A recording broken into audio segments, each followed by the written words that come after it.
It is a psychedelic meathead, Ben Johnston, and I am in England. It is the 20th of December 2020. I will acknowledge the elephant in the room, and the elephant in the room is a majestic C word, not the one like see you next Tuesday. That word is very bad. The other C word, which is still quite bad, the COVID word. Yep, I acknowledge it. It exists. I'm not going to comment on it right now. Maybe I will sometime in the future. I am not making this video about that. I think we could all do with just, I don't know, sometimes not speaking about it so much, because it's the only thing anyone ever wants to speak about. So it is what it is.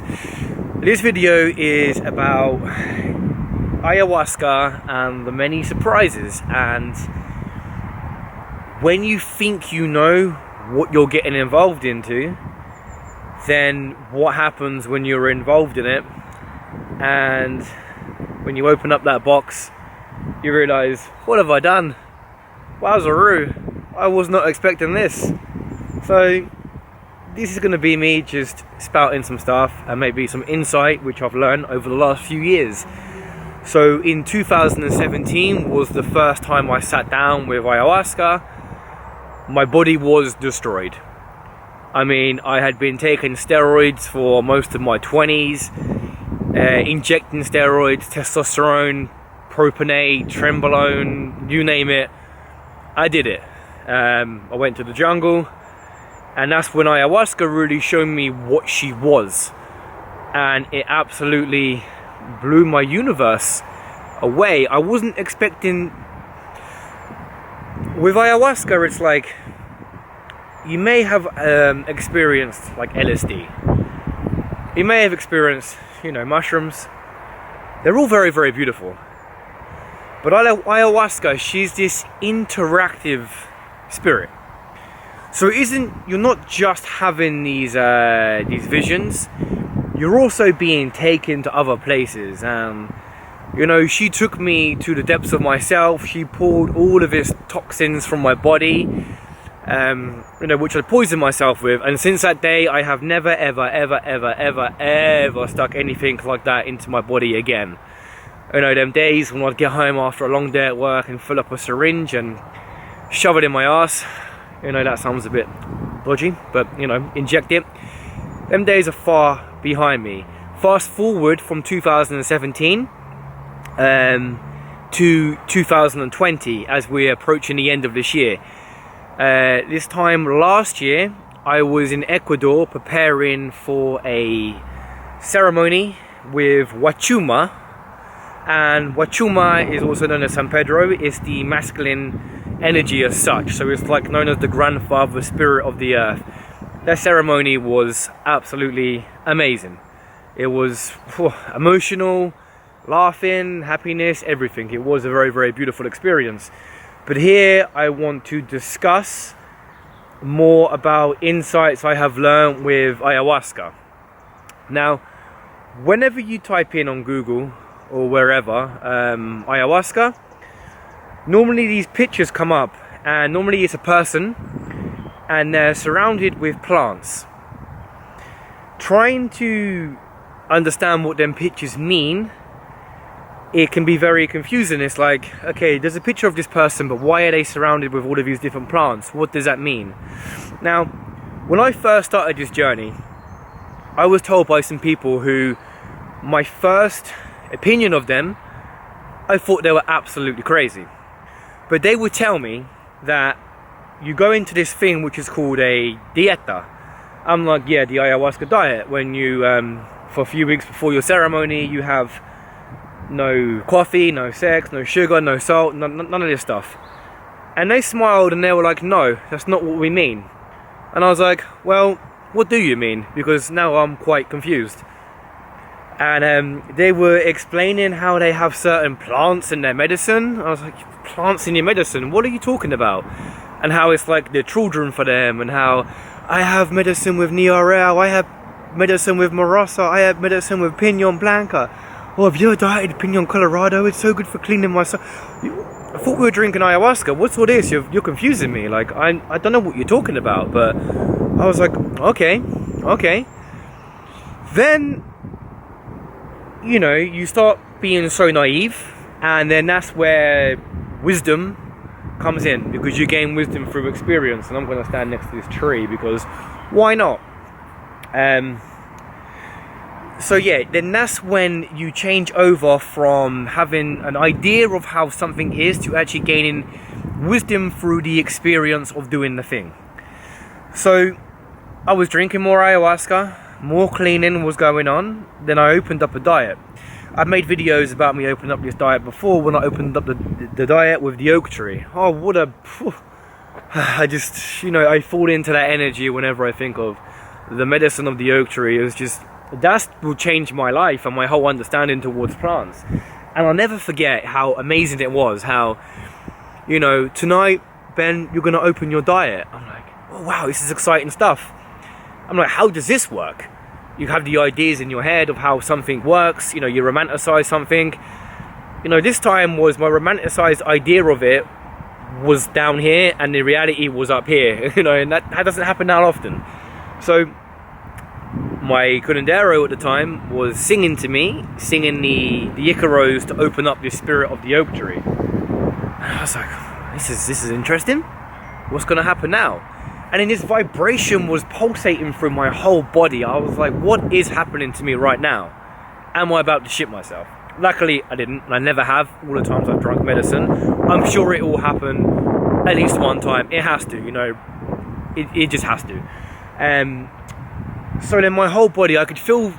we all talk about the chakra system. I could feel them all. I could feel this trunk of this tree pulsating through, gets to my crown and explodes out, and there's a tree above my head. And I'm like, there's a tree above my head. I look at my friend, she's got a big smile on her face, and she's like, your diet's open. And she was able to see this. So with ayahuasca, they used to call it telepathy, because you are able to see what the other person is seeing and experiencing as well. So I was able to open up this tree in my medicine, and I had all of these profound experiences. Now, then it started to make sense to me when you see all these pictures of shamans, curanderos, with these plants around them. What that is, that's their medicine. So in the world of ayahuasca, you don't just drink ayahuasca. You're working with these plants. You've got the master plants, other plants who... they like to heal other elements of the body and of the mind. I remember many times, like, someone singing to me, and I see their medicine. I see what medicine they're singing from. I see how their diets over their years of their journey with the plants has been able to shape the person who they are now, and the way how they sing from these specific plants to call on the medicine and the spirit of that teacher to help the person go through their process and go through their journey. And it blew my fragile little mind. I mean, amazing. So fast forward to about this time last year. This time last year, I was in Ecuador. I was working 4 retreats back to back. And what happened was, the curandero who I was working with at the time was rearranging my medicine, and you know, night after night, because I was there working at the retreat. I wasn't there to so much be in the ceremonies as such. I was there, the maestro would just sing for a little bit, because my job was basically to make sure everybody else was okay, but each night he would come and just realign everything. And then in one of the ceremonies, my tree come. So the oak tree suddenly appeared, shot through my my whole energy body, shot through, and it threw me against the wall of the Maloca. Now, if you don't know what the Maloca is the place where we go when we drink ayahuasca. So you normally see a lot of the pictures of this place or videos if you know, are familiar, or if you type in and search. It threw me against and cracked my jaw and cracked my neck. And this just voice just started to break through, and it was a mess. It was like really all over the place. But that was, you know, the spirit of oak was coming to me, and obviously I didn't know how to control this. I was all over the place. You know, that's why we drink to work with this, you know, less and less to call on it and learn. It's all about teaching. It's all about studying the plants. That's what we do. In the morning, I asked the maestro, I was like, well, how was last night? And he looked at me and he smiled. And he was just like, oh, grande, you know, like a massive tree. And yeah, that was beautiful. And then, you know, it's like, it's come full circle. Now, I'm that person who, if you drink ayahuasca with me, you're able to see my plants.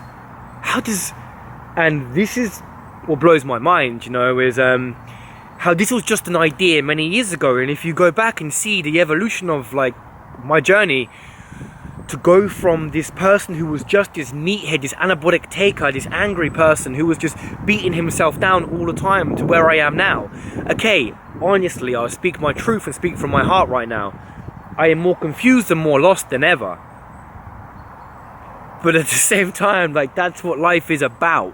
When you're living that life, when you let go of this attachment of the idea of who you are, your character will break and you will crumble.